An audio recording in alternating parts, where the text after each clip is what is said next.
A couple of things to watch for when you're replacing your filter. One, you probably don't need any magic lube on this because it'll want to jump out of its little holder ring.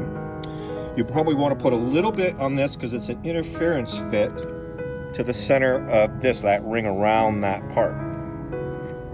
And then you'll see this tube sticks up, and the tube is going to need to slip inside the hole on this to center the filter inside.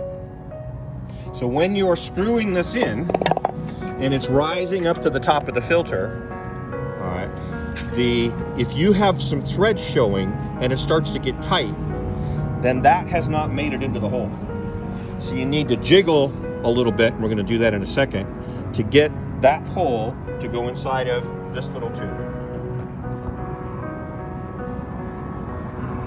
Go ahead. So we placed it in here, and you can see how it's a little offset, so it wants to wander around inside.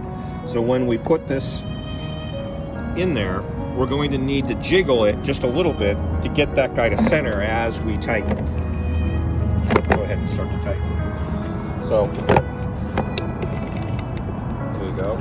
We're jiggling it around. And you can see that now we've gone through and we don't have any thread showing, which means we've hit the center. Go ahead and take it off. Hold it to the side.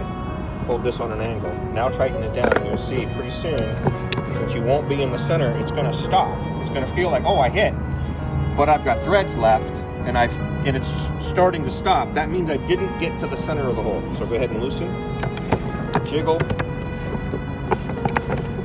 We made the hole because all the threads have, and I haven't tightened up because we want that big white seal on the outside to interface at the top of the tank.